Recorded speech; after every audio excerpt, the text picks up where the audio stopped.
तहरीक लब्बैक के सरबराह मौलाना साद रिजवी का बयान सामने आ गया है। उन्होंने अपने बयान में कहा कि हमें हकूमती रिट चैलेंज नहीं करनी चाहिए। अपने तमाम कारकुनों से ये गुजारिश करता हूँ कि वो तमाम रास्ते खोल दें और अपने अपने घरों में वापस चले जाएं। मुल्क में कोई इंतशार की कैफियत पैदा ना की जाए। तो दोस्तों, ये जो पैगाम साद रिजवी की तरफ से मौसूल हुआ है, ये बताया जा रहा है साद रिजवी ने अपने हाथ से ये सब तहरीर किया है ताकि मुल्क में कोई बदअमनी पैदा ना हो। हमें साद रिजवी के इस अहसन इकदाम को खुश आइन करार देना चाहिए। और दूसरी तरफ हुकूमत ने तहरीक लब्बैक पर पाबंदी मज़ीद सख्त कर दी है, जिसमें कहा गया है कानून हाथ में लेने की बिल्कुल इजाज़त नहीं दी जाएगी। तहरीक लब्बैक के कारकुनों के खिलाफ मुकदमात दर्ज किए जाएंगे और उनको कानून के मुताबिक सजा दी जाएगी।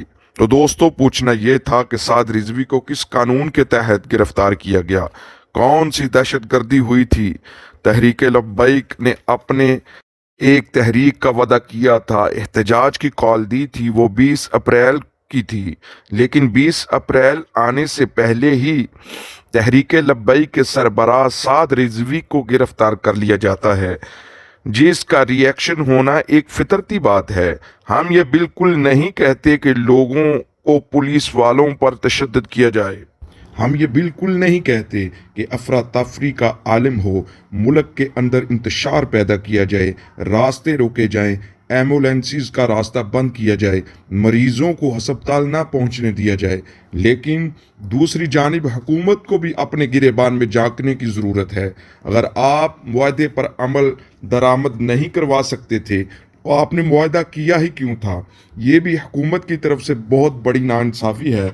मैं आपको माजी के कुछ यादें आपके साथ ताज़ा करना चाहता हूँ। बहुत सारी बेशुमार ऐसी मिसालें मौजूद हैं, लेकिन जब बेनज़ीर भुट्टो को कत्ल किया गया था तो पीपल्स पार्टी की जानिब से तमाम कारकुन सड़कों पर निकल आए थे। पूरे मुल्क के अंदर उन्होंने इंतशार की कैफियत बना दी थी, इमलाक को नुकसान पहुंचाया था, गौर किया था। इमरान खान ने खुद डरने के अंदर बहुत सारी बदतमीजियाँ की हैं। नून लीग ने ये काम किए हैं। क्या उनके ऊपर इस तरह की पाबंदी लगी? क्या उनको कल अदम करार दिया गया? तो ये तहरीक लब्बैक के साथ ही ऐसा रवैया क्यों अख्तियार किया गया? तो दोस्तों, ये हुकूमत को चाहिए कि इसके ऊपर नज़रसानी करे और पाबंदी के ऊपर देखे कि हम भी अपने अपने वक्त में क्या करते रहे हैं और इस पाबंदी को हम नाजायज़ करार देते हैं। आप बताइए अपने कमेंट्स बॉक्स में कि आप इस पाबंदी को किस नज़र से देखते हैं।